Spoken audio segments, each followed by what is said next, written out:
Welcome to this episode of the Women in Technology Spotlight. We're still in our focus on cybersecurity. Today, I have with me Silvia Watzinger. She's a senior project manager at Bwin.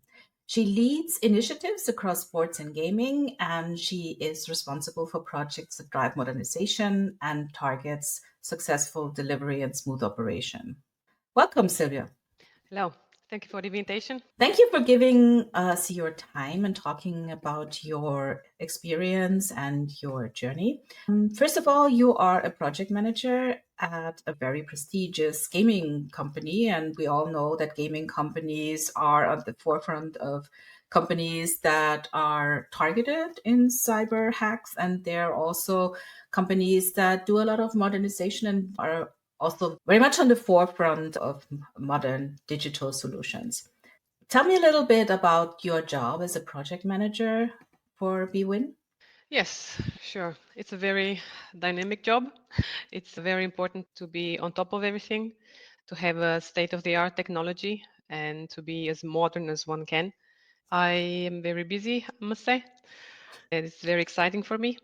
And the fact that this gambling world is so dynamic fits very well with my personality and my way of living my life.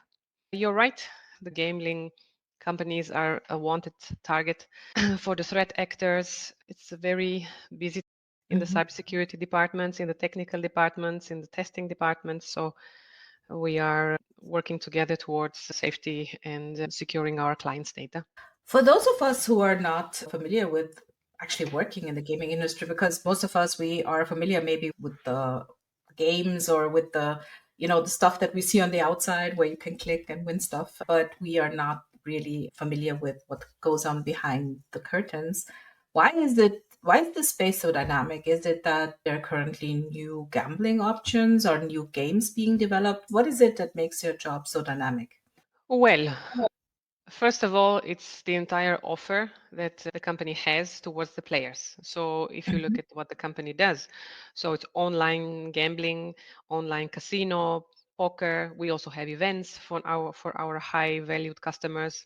Depending on where the customer comes from, and I mean the preference of playing, this is also where we want to be ahead of our competition in the offer. So poker, there are poker tournaments online or on spot. We offer to our high valued customers tournaments for poker, or whenever registered, we have internal poker tournaments for our own colleagues. A very demanded event. It's very exciting.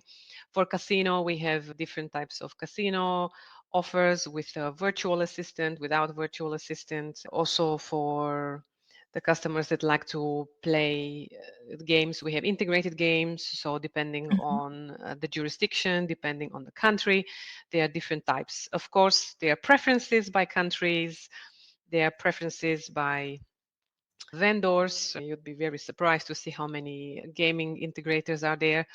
And last but not least, what makes it so fast-paced is actually the sport.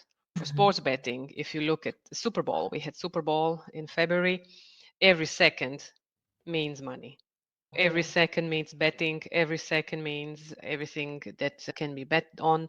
We also have in our company the offer of betting not only on sports events, but also on social events, like, for example, Eurovision. This is also Oh. very interesting, or many other things, like depending on the player's origin, where they are from, it's important for the country itself. Like in the UK, it's a market dominated by Grand National comes now, so all the horse racing, all the dogs racing, everything like that connects to that. For the US, our joint venture with BetMGM, everything that connects to football, American football. I can't say enough about the European football or soccer, that the European Championship that we had. So everything connected to that, as you can imagine, if you look over our year, there's always something happening. For Scandinavia, for example, handball is very important. So in January, you have the European Championships, international championships. Then in February, the Super Bowl. March brings Grand National, etc., etc. So there's always something happening. That's why we need to be on top of everything across the world. That's so interesting. When I thought about online gambling, I was thinking about, these click and win games. I totally forgot about the whole sports space. Yes. Brings a new What I, perspective, yes. yes, and absolutely, absolutely, a new perspective. What I'm also hearing is that since this is, on the one hand, of course, it's online and it's digital, but on the other hand, there's the whole analog world of sports and all these people who are involved. And I assume as a project manager, you will be talking to very different kinds of people, technical people, non-technical people. What is it like or what kind, or maybe give us an idea of how a project is handled in such a very disparate space? Well, I work in the structure of project and program management. In my team, as a senior project manager, I handle the most complex technical projects. I like this very much. My line manager is very excited that I have this as preference, so all the technical projects land with me, which is a win-win on both sides. So if we have the program of, let's say we open a new jurisdiction, or let's say we need to apply for a new license in a specific country, then I would be responsible for the slice of the program where our customer service teams are ready from the technical point of view.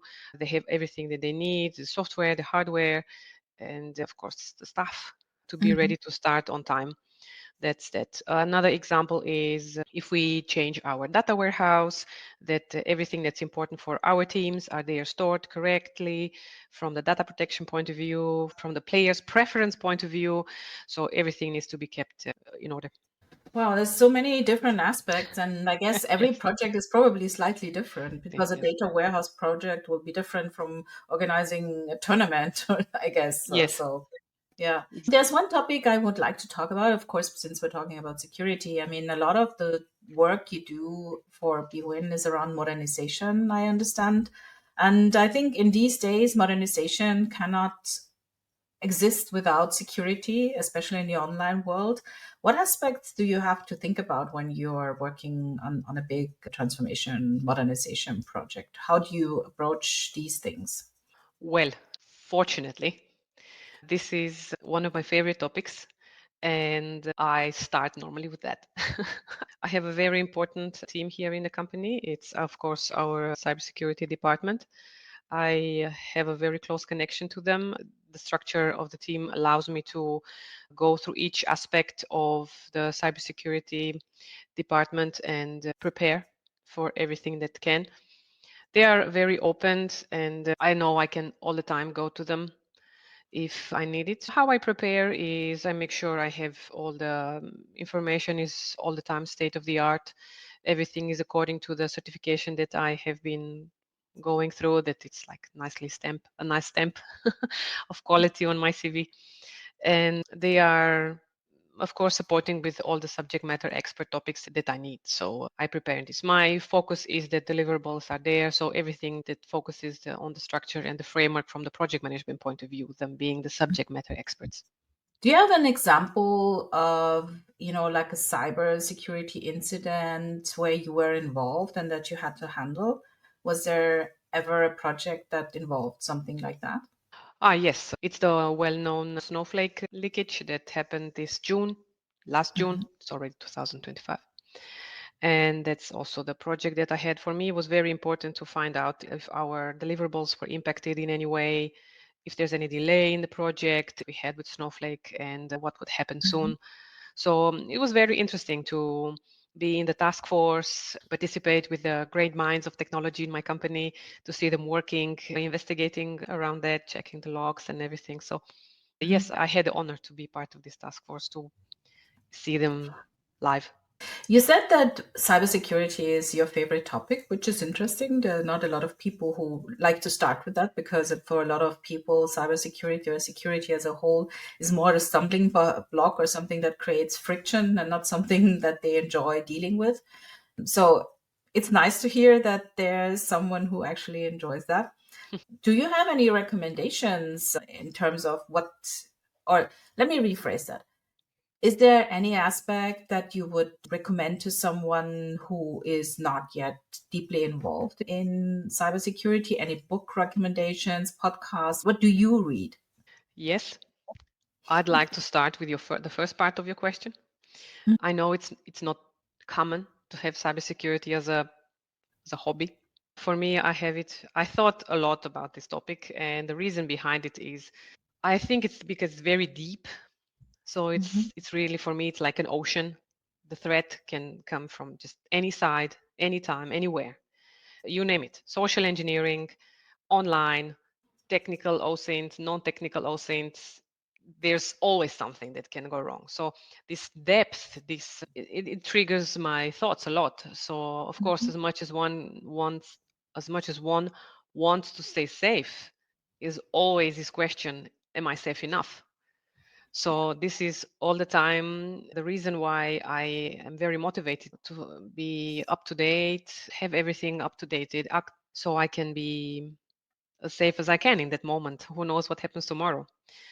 So the way how I build my projects is have this safety, this cybersecurity principle inside out. So for example, when I try to build something, I try to go through the portfolio of all the lessons learned that I can to make them as must-have requirements in the future project. So really to transform everything into this project management way so that my clients, my internal clients, the cybersecurity teams are also happy with their findings afterwards. Dealing with the second part of your question, I'm a very big fan of Mikko Hyppönen.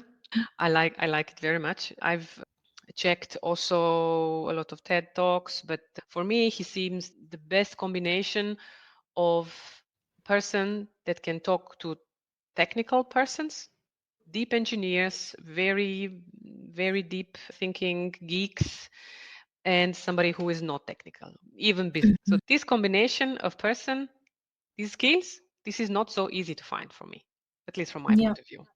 And the fact that he has been I think he still is, the only person that spoke to a TED Talk and to a DEF CON. Yes, he was also very close to Kevin Mitnick while he was still alive. So it really triggered my interest. I bought this book, audio book. I don't have time to sit and read, unfortunately, in this period of my life. So for me, during the commute, I always have the headset and I listen. I heard his book, so I went through his book. Very interesting. And saw some videos. I can recommend them to any. He had 2 TED Talks at the RSA conferences. He's very present online. Maybe we can put some links in the description of the podcast for people who are interested. Sure. Because I feel that is something, especially the audiobook, is something that many could profit from, or listening to the TED Talk if they're not that technical. So this is a great recommendation. I love that. And I listened to that. I wanted also, he has a very, so for a Scandinavian person, he's from Finland.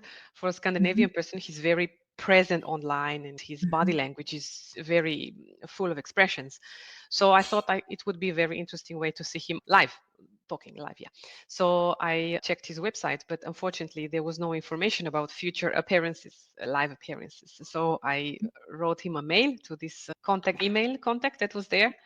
I thought, okay, another ignored email in the universe is not a problem for anybody. But to my surprise, he actually replied.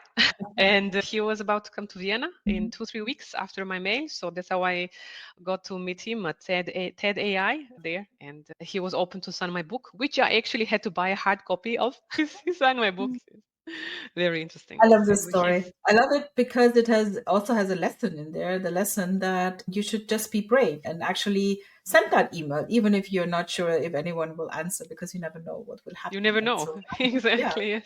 You met this person that you actually admire, and it was such a coincidence that he would be in Vienna like 3 weeks later. So I really like that story. It's a really good example of going out and into the world and putting out what you want. Thank you. Yes, his book, if it's smart, it's vulnerable. That's how it's called. It's a very good book, very well written, not heavy. I totally recommend it. I will send you the link. Very good. So cybersecurity, you love it. I love it, obviously. That's why I work in cybersecurity. And we both enjoy working in this space. Were there any obstacles that you encountered that you would like to share with us, and maybe something that you remember from your career? Well, there are many. I can give you the example. It's very interesting. As somebody who works in many technical projects, I am most of the time the only or the very few women in the room. Yeah. And it happened to me many times that when somebody enters the room or they don't know who I am, before waiting to introduce myself, they immediately think that I am the secretary or that I'm from HR. I mean, this is a story I think a lot of us women have encountered. I remember I was going to give a talk for the LSZ at the LSZ conference. It was down at the Novomatic Forum, and it was a very nice day, and the sun was shining. And I still had to do something on my slides, and I took my laptop and I stood in front of the entrance, and there was tables everywhere. So I took my laptop, put it on a table, and started fixing my slides. And three men came up to me and tried to register because I was the only woman standing there. There were men there, a lot of people had their laptops, but I was the only Oh, woman. God. So I can absolutely relate to that. It does happen. And I think it has happened to every woman in the Yes, space. absolutely. I have a more extreme example Mhm. from a colleague of mine from infrastructure, as she's an infrastructure engineer visiting data centers. That it happened many times, unfortunately, that the people at the entrance thought that she's the cleaning lady. What is the cleaning lady doing here? Well, no, I'm Jesus, the engineer. that's harsh. It's, But yes, I mean, as I said, I think a lot of women working in the space have anecdotes like this, but in the end, we still enjoy the jobs we do and we still love doing what we do. So my question, why do you actually love doing the job? You said you love cybersecurity, but you also your project manager job is not just cybersecurity, it's everything. What do you love about your job? I love about my job is the order that I can bring in this chaos. I love this organizing and planning activities. So from the moment when an initiative or a request comes in and nobody knows, okay, what do we have to do? What is happening? Who are Mhm. these people? Until when?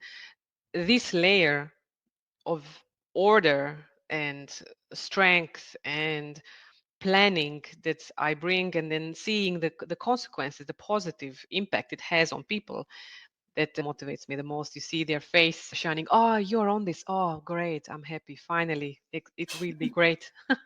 So that is what I love very much. This intersection between technology, business, clients, internal clients. So all these aspects coming together, and the order, the fact that I can bring order and added value to for everybody is very motivating for me. I go home with peace of mind. Very busy, tired, but with a Mhm. peace of mind.